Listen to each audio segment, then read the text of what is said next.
যারা করোনার ওষুধ বের করেছে তারা একদিনও করোনা দেয় না, টিকিট দেয় না। ও তো আপনাকে বিকলাঙ্গ করার কৌশল। আপনার ছেলে মেয়ে হলে অ্যাবনর্মাল হবে, ওটা তো আসলে ও আপনার ফিলিস্তিনের মানুষ মারে, ও আবার আপনার কল্যাণ চাই। মাথায় কি গোবর আছে? ও আপনার কল্যাণ চাইবে কিভাবে? এটা আপনি কি দিয়ে বুঝলেন?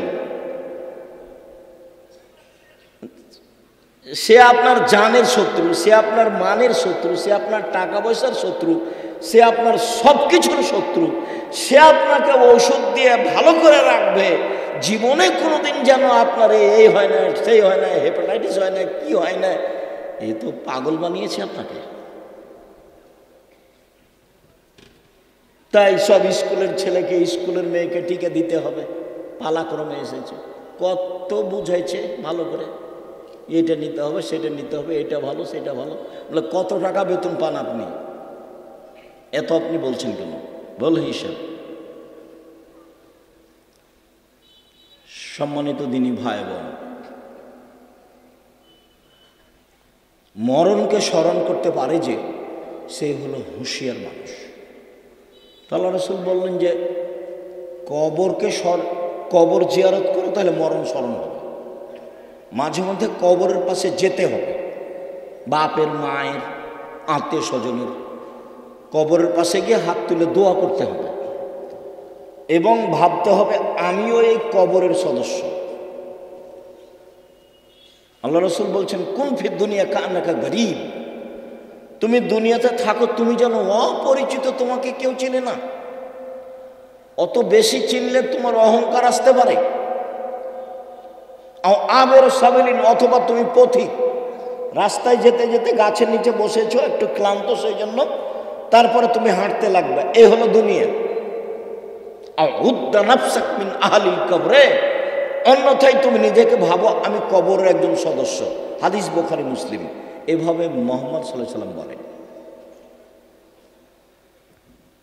তো নিজেকে একজন কবরের সদস্য ভেবে যে কয়েকদিন বেঁচে থাকি, মারামারি বাদ দিয়ে, হইচই বাদ দিয়ে, নিজে উপার্জন করে নিজে খাই। বহুদিন বলেছি 4টা জিনিস: 5 ওয়াক্ত সালাত, কোরআন তেলাওয়াত, হালাল রুজি, আড্ডা না পিটা। জান্নাত হবে ইনশাআল্লাহ। আড্ডা পিটা চিরদিনের জন্য হারাম। ওই যে দোকানে বসে আড্ডা পিটছেন, এটা হারাম। ওই যে মোবাইল নিয়ে সারাদিন সারা রাত ল্যাংটা বেটি ছেলে দেখছেন, এটা হলো আড্ডা পিটা, এটা হলো হারাম। ওইদিকে তোমার মা দেখে, এদিকে তোমার বাপ দেখে, ওই ঘরে তুমি দেখো, ওই ঘরে তোমার বোন দেখে, তাহলে পুরো বাড়িটা জেনায় সয়লাভ বন্যা।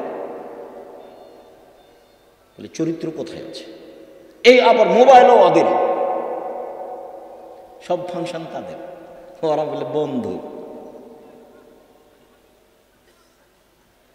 সুদের যত পথ আছে,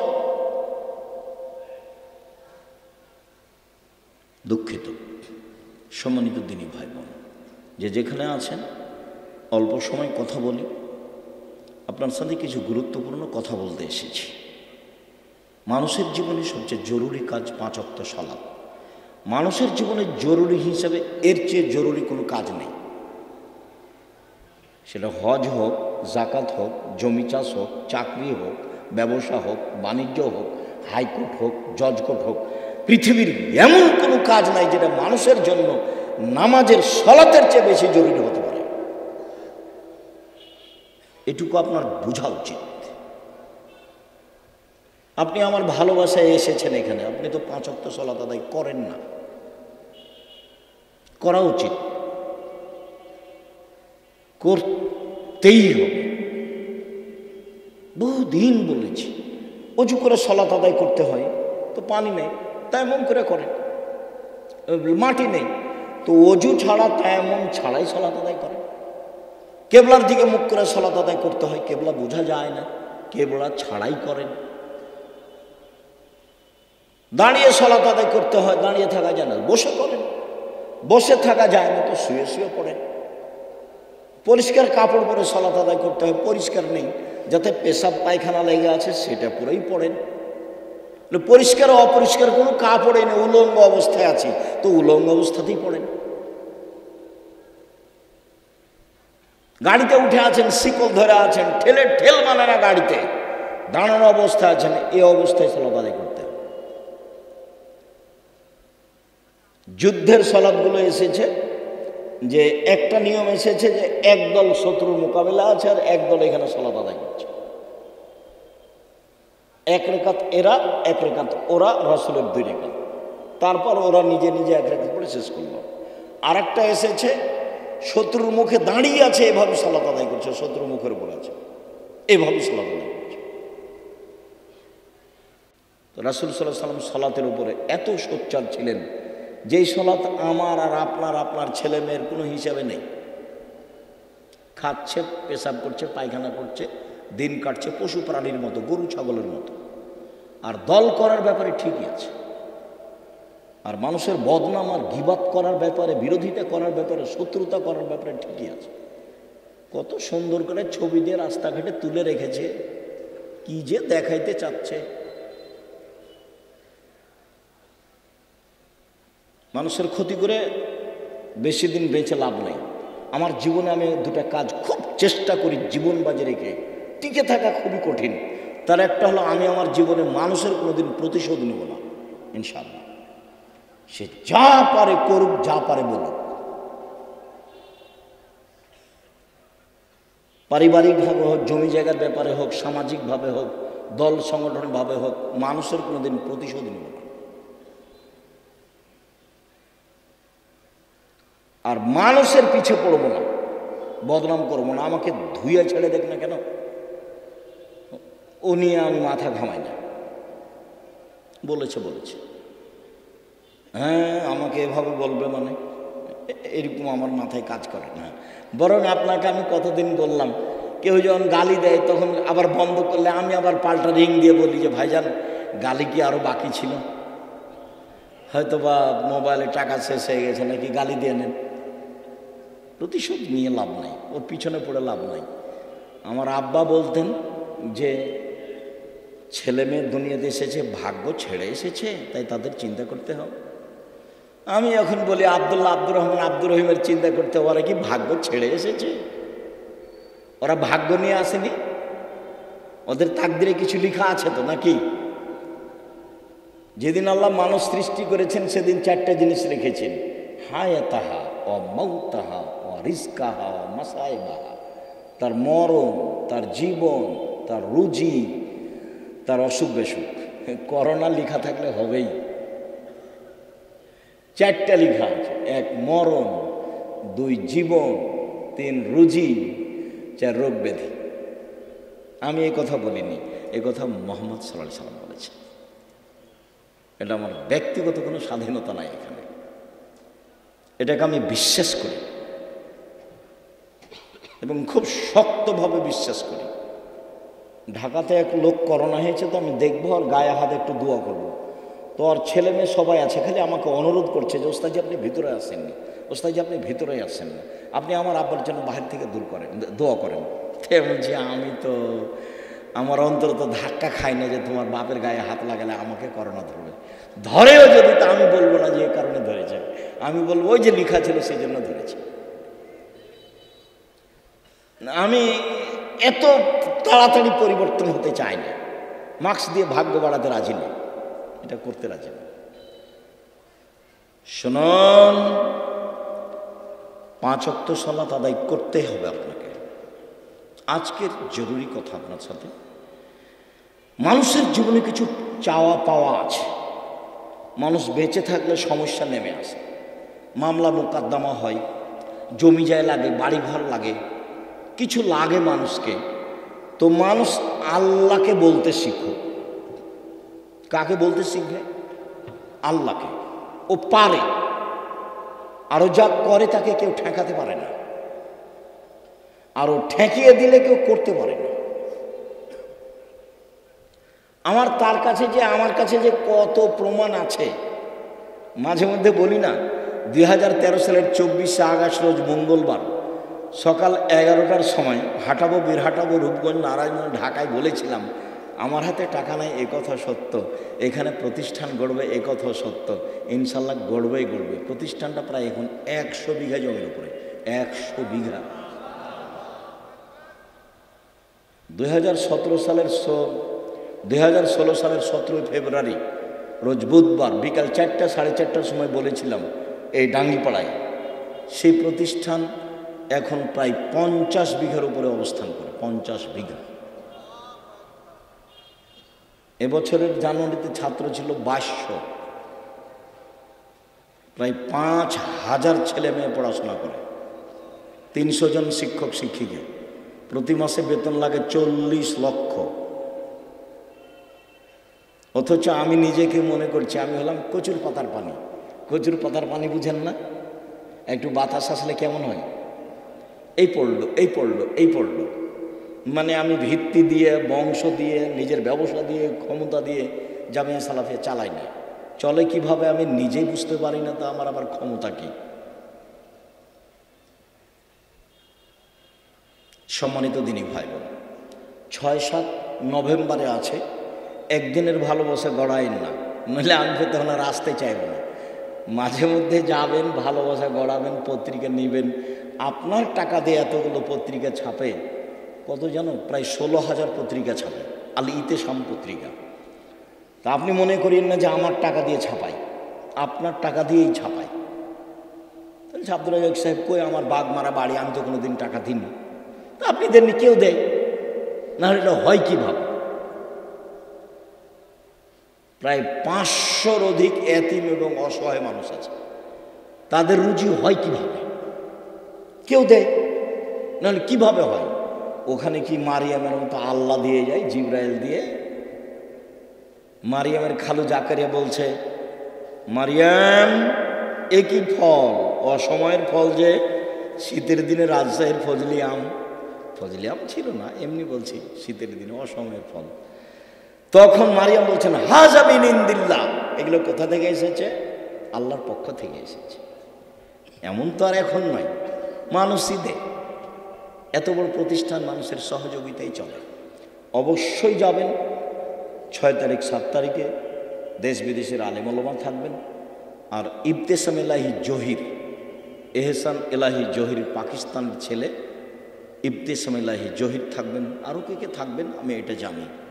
সম্মানিত দিনী ভাই বোন, রাতের সালাত, রাসূল সাল্লাল্লাহু আলাইহি সাল্লাম বলেন, ইন্নাশ শায়তান ইয়াকিদু আলা রাসিয়াতি আলা কাফিয়াতি রাস আহাদিকুম। যখন তোমাদের কোনো ব্যক্তি রাতে ঘুমায়, তখন শয়তান তার মাথায় চুলে গিরা লাগায়, 3টে গিরা লাগায়। চুল থাকার না থাকে, চুলে গিরা লাগায়। এজরুবু আলা উকদাতিন, ওই গিরার উপরে এভাবে হাত দিয়ে থাবা মারে আর বলে, উরকুদ, ঘুমাও, লাইলান তাবিল, রাত লম্বা, রাত লম্বা, ঘুমাও, রাত লম্বা। এভাবে শয়তান এরকম করে। ফাইনিস্তাই কাজা আহাদুকুম, তোমাদের ব্যক্তি যদি এখন কেউ ঘুম থেকে উঠে যায়, জেগে যায়, যাকারাল্লাহ, তারপর বলে আলহামদুলিল্লাহিল্লাযী আহয়ানা বাদা মা আমাতানা ওয়া ইলাইহিন নুশুর। ওই আল্লাহর প্রশংসা যে আল্লাহ আমাকে মরণ দেওয়ার পরে জীবন দিল। একটু আগে মরণ দিয়েছিল, এখন আবার কি করলো? জীবন দিল। ওরে আমি প্রশংসা করছি। এইটুকু বললেই একটা গিরা খুলে যাবে। শয়তান যত বড় পাওয়ারফুল ক্ষমতার অধিকারী হোক না কেন, আমি দোয়া পড়েছি, ঘুম থেকে উঠে গিরা খুলে যাবে।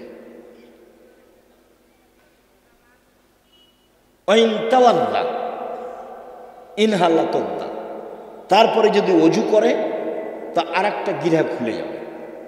ওয়াইন সল্লাহ ইনহাল্লাত উদ্দা, যদি সলাত আদায় করে তাহলে আর একটা খুলে যাবে। ফাসবাহা নাশিতান তাইয়িবান নাফসে, এখন এই লোকটা সকাল করবে খুব উৎফুল্ল মনে, হাসি খুশি মুখে, উৎফুল্ল মনে, হাসি খুশি মনে, দেখতে ভালো লাগবে, কাজ করতে ভালো লাগবে, প্রশান্তির সাথে সকাল করবে। ওয়াইল্লা, এমনটা যদি না হয়, আসবাহা খাবিসান নাফসে কাসলানা, তাহলে ও সকাল করবে কেমন কেমন মুখে, বিবর্ণ মুখে, কেমন কেমন মুখে, ঘৃণিত মুখে, অলস চেহারায় 7-8টার দিকে উঠবে, মুখটা দেখে কেমন কেমন লাগবে। কেন? শয়তানের মুখে পেশাব করে দিয়েছে, কানে পেশাব করে দিয়েছে। শয়তানের ক্ষমতা খুব বেশি, ক্ষমতা এত বেশি ক্ষমতা। আল্লাহ যখন বললেন এই সরে যা, আমি যে তোকে বললাম যে আদমকে সিজদা কর, তো সিজদা করলি না কেন? বলে আদম মাটির তৈরি, আমি তো আগুনের তৈরি। ও নিম্নমুখী, আমি ঊর্ধ্বমুখী, আমি কেমনে তাকে সিজদা করি? সর এখান থেকে, সর, তোর অহংকার বেশি, সর এখান থেকে, সর। তখন বলছে আচ্ছা ঠিক আছে সরে যাওয়া, আমার একটা কথা। হ্যাঁ, কি কথা?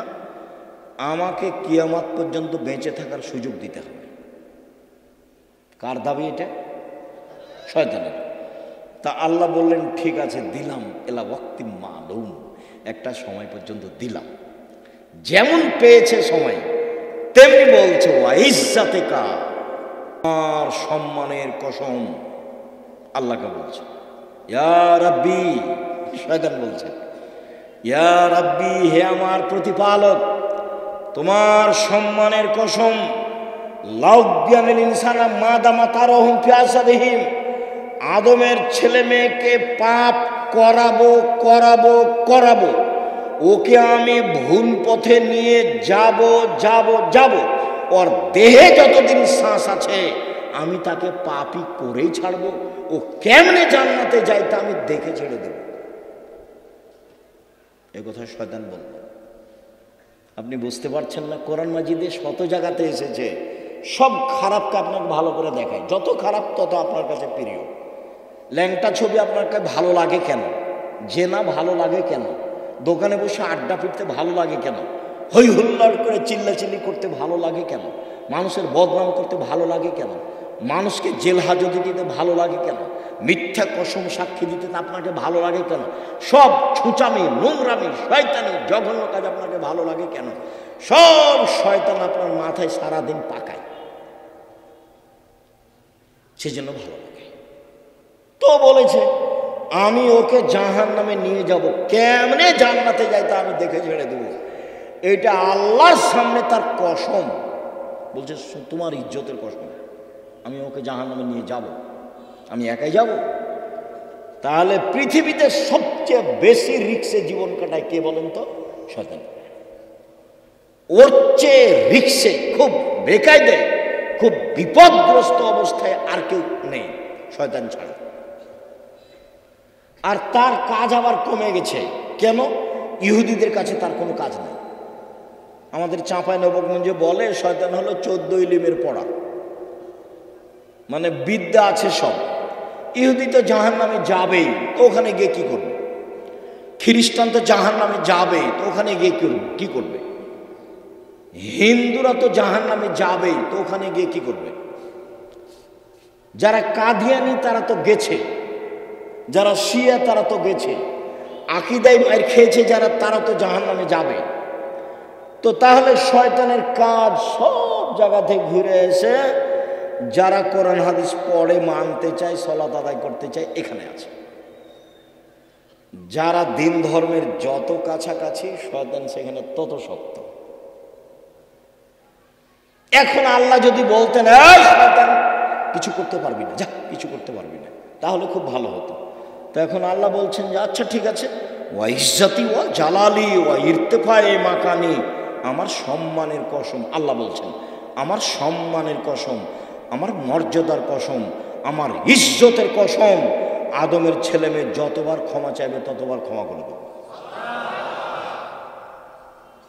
এইটা বললেন, তার মানে ক্ষমা চাওয়ার একটা পালা থেকেই গেল। আমাকে আপনাকে বাঁচতে হলে দিন রাত ক্ষমা চেয়েই বাঁচতে হবে। মানে আস্তাগফিরুল্লাহ ওয়া আতুবু ইলাইহি তাসবিহ করে নিতে হবে। তাসবিহ, শ্বাস চলে যেমন অজান্তে, মুখে থুথু আসলে ফেলে দেন যেমন অজান্তে, সময় আসলে খাওয়া রেডি হয় যেমন স্বাভাবিকভাবে, তেমনি জীবনে স্বাভাবিকভাবে আসতে হবে আস্তাগফিরুল্লাহ ওয়া আতুবু ইলাইহি। আস্তাগফিরুল্লাহ ওয়া আতুবু ইলাইহি। চলছেন, ফিরছেন, উঠছেন, বসছেন, আল্লাহ বললেন যে ঠিক আছে আদম সন্তান যতবার আমাকে বলবে আমার ভুল হয়েছে ততবার আমি ক্ষমা করে দেব, এইটা বললেন। কিন্তু বললেন না যে তুই কিছু করতে পারবি না, এটা বলেন। তখন আল্লাহ রাসূল বলছে কুল্লু বানি আদম খাত্তা, আদম সন্তানই পাপী, খায়রু খাত্তাইনা তাওয়াবুন, সবচেয়ে ভালো আদমের ছেলে মেয়ে সেই যে বলে আস্তাগফিরুল্লাহ ওয়া আতুবু ইলাইহি, আস্তাগফিরুল্লাহ আল্লাযী লা ইলাহা ইল্লা হুয়াল হাইয়ুল কাইয়্যুম ওয়া আতুবু ইলাইহি রব্বিগফিরলি ওয়া তুব আলাইয়া ইন্নাকা আনতাত তাওয়াবুল গফুর। আল্লাহুম্মা আনতা রাব্বি লা ইলাহা ইল্লা আনতা খালাকতানি ওয়া আনা আবদুকা ওয়া আনা আলা আহদিকা ওয়া আদিকা মাসতাতাতু আউযু বিকা মিন শাররি মা সানাতু আবু লাকা বিনিআমাতিকা আলাইয়া আবু বিযামবি ফাগফিরলি ফাইন্নাহু লা ইয়াগফিরু যুনুবা ইল্লা আনতা। এই ছেলে, আমাকে কাজ দেখাচ্ছ,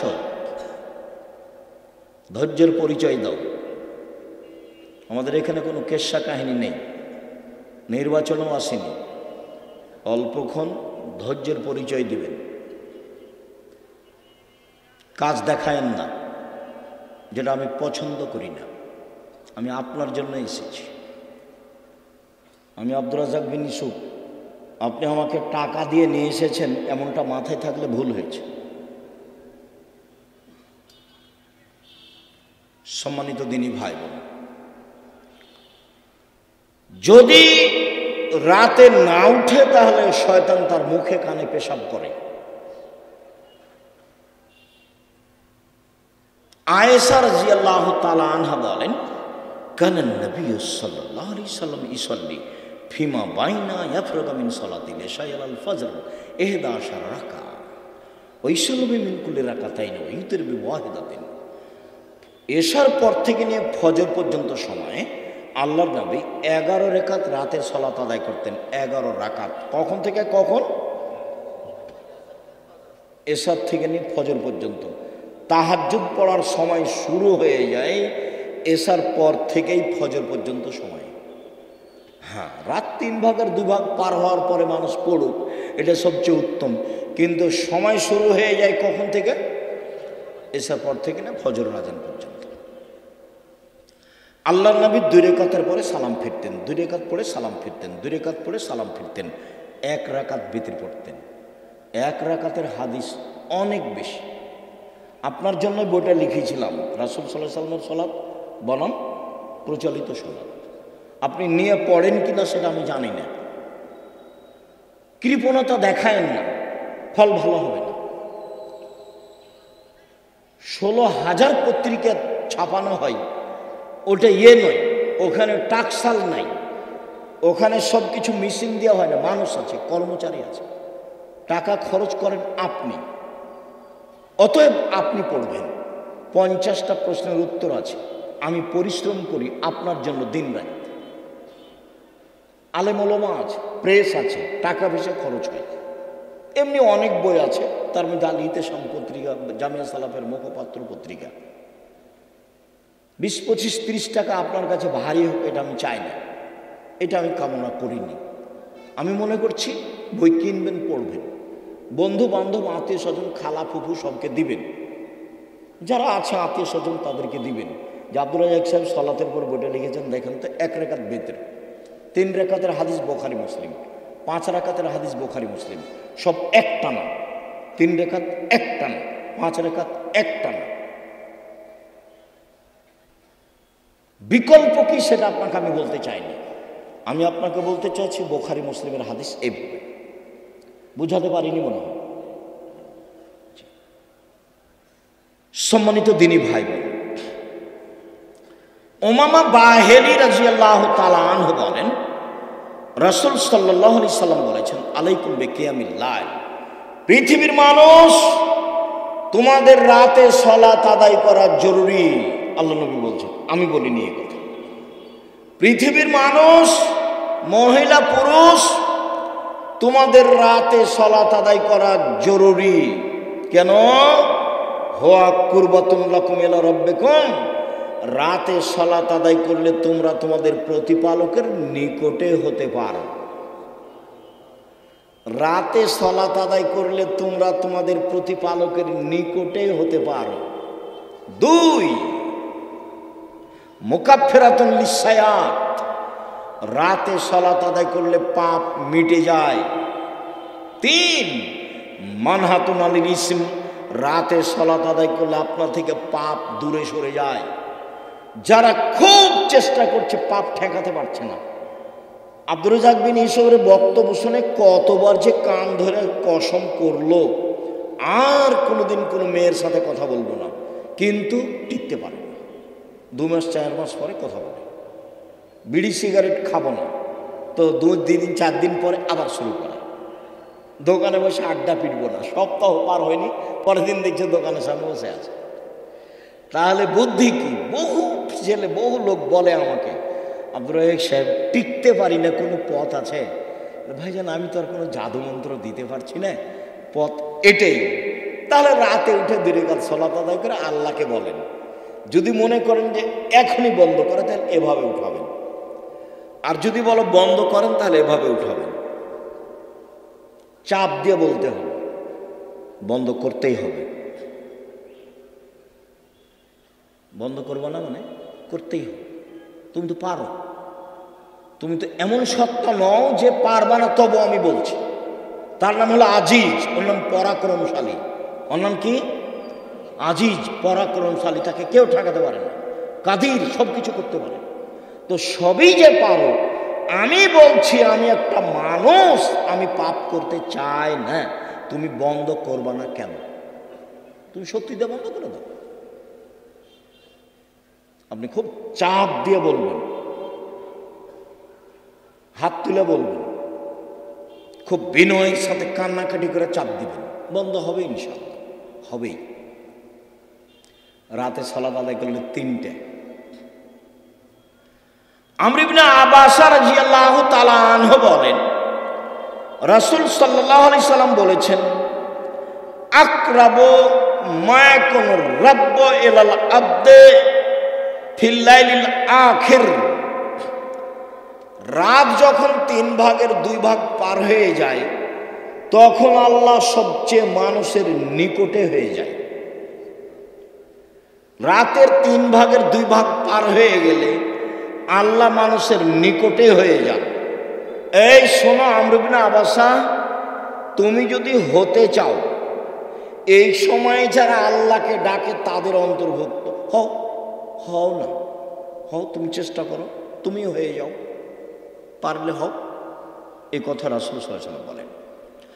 আবু হুরায়রা রাদিয়াল্লাহু তাআলা আনহু বলেন, রাসূল সাল্লাল্লাহু আলাইহি সাল্লাম বলেছেন, আনজালা রাব্বুনা তাআলা ইলা সামাই দুনিয়া হিনা ইয়াবকা সুলুসুল লাইলিল আখিরা। রাতের 3 ভাগের যখন 2 ভাগ পার হয়ে যায়, তখন আল্লাহ সপ্তম আকাশ থেকে প্রথম আকাশে নেমে আসেন। এই কথাটার খুব মূল্যায়ন করতে হবে। এই চালাই, আপস কথা বলছো কেন? শরম বোধ হয় না? হাঁটাহাঁটি করো কেন? একটু লজ্জা বোধ হয় না কেন? শরম বোধ হয় না কেন? আমি তো কথা শেষ করবই ইনশাআল্লাহ। তো আপনার এত ব্যস্ততা বাড়লো কেন? আপনি একটু ধৈর্যের পরিচয় দিবেন। রাতের 3 ভাগের 2 ভাগ পার হলে আল্লাহ সপ্তম আকাশ থেকে প্রথম আকাশে নেমে আসেন। নেমে এসে বলেন, মায়াসুলনি ফাউতিয়াহু, কে কি চায়, যে যা চায় আমি তাকে তাই দিলাম। মায়াদুনি ফাস্তাজিবালাহু, কে আমাকে ডাকে বিপদে পড়ে আমি তার ডাকে সাড়া দিলাম। কি বলতে চাও? বলে বিপদে পড়েছি, ঠিক আছে, ঠিক করে দিলাম। কে ডাকে? 3, মাইয়াস্তাগফিরনি ফাগফিরাল্লাহু, কে আমার কাছে ক্ষমা ভিক্ষা চায়, যে চায় তাকে আমি ক্ষমা করে দেব, যে চায় তাকে আমি ক্ষমা করে দেব। অন্য জায়গাতে বলছেন আল্লাহ তাআলা হাদিসে কুদসি, ইবনা আদম মা দাওয়াতনে রাজাওতনে, আদমের ছেলে মেয়ে শোনো, তুমি যেভাবে ডাকো আমি সেভাবে থাকি, তুমি যেভাবে আশা পোষণ করো সেভাবে আমি পূর্ণ করে থাকি। আদমের ছেলে মেয়ে শোনো, তুমি যেভাবে ডাকো আমি সেভাবে থাকি, তুমি যেভাবে আশা পোষণ করো সেভাবে আমি পূর্ণ করে থাকি। ওলা উবালি, আমি পরোয়া করি না তুমি কত বড় পাপী, তোমার ক্ষমা চাইলে আমি ক্ষমা করে দিই, আমি পরোয়া করি না তুমি কত বড় পাপী, তুমি যেভাবে ডাকো আমি সেভাবে থাকি, তুমি যেভাবে আশা পোষণ করো সেভাবে আমি পূর্ণ করে থাকি। বালাগাত জনবকানা সেবায়, আদমের ছেলে মেয়ে শোনো, তোমার পাপ যদি বেশি হতে হতে হতে আকাশে লেগে যায়, পাপ আর পাপ, আকাশ যখন পরিপূর্ণ পাপ, জীবনটা শুধু পাপে ভরা। 15-16 বছর থেকে পাপ শুরু হয়েছে, এখন 40 বছর বয়স, শুধু পাপ, জেনা দিয়ে ভরা জীবন, অশ্লীলতা দিয়ে ভরা জীবন, মানুষের বিরুদ্ধে চলা দিয়ে, বদনাম গীবত দিয়ে ভরা জীবন। তোমার পাপ বেশি হতে হতে যদি আকাশ পরিপূর্ণ হয়ে যায়, আমাকে বলো, আমি তোমার পাপ ক্ষমা করে দেব।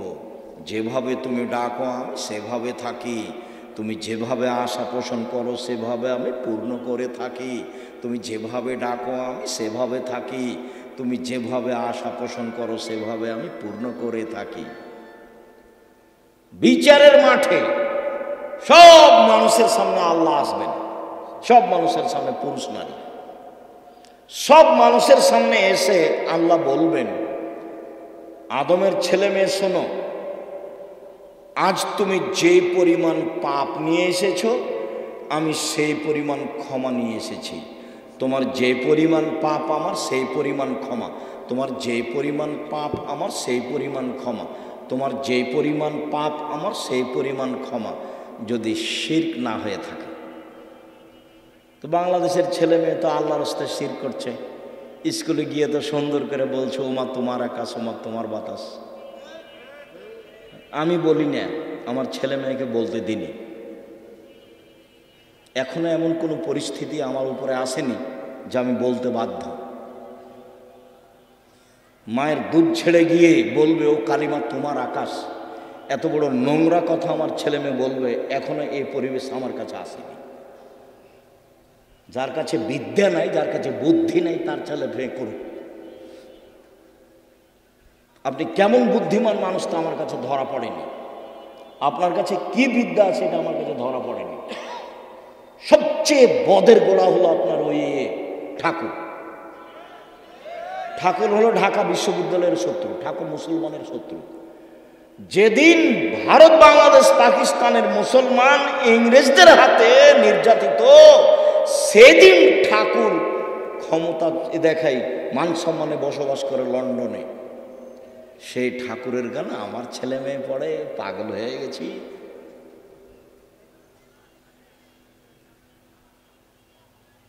এ তো অবাক হয়ে গেল। এই তো নিজের ঘরের ওই কি বলছে গো, ব্রয়লার মুরগি জ্বালিয়ে দিয়ে ইন্ডিয়া থেকে মুরগি নিয়ে আসতে হবে, মানে মাথায় গোবর আছে। নিজের মুরগি কি করতে হবে, জ্বালিয়ে দিতে হবে, ওখান থেকে ডিমান্ড থাকে। এত উল্টা বুদ্ধি, এটাও একটা উল্টা বুদ্ধি। চেষ্টা করো না কেন? কই বাগমানের ছেলে মেয়ে নাকি জেনারেল লাইনে পড়ে ইঞ্জিনিয়ার হয়ে বড় ডাক্তার হয়ে জাতির উপকার করেছে। কোথায় উপকার করেছে? পুঠিয়া থানা না?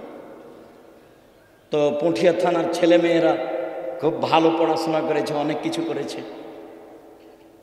আমি তো বলছি প্রায় 30 বছর থেকে, আমি তো 30 বছর, ওই সেই কত বালানগরে এসেছিলাম বহুদিন আগে, সেদিন আমি বলেছি তোর বাপের আকাশ, সব সময় বলছি। আমি তো ঘৃণা জানাই।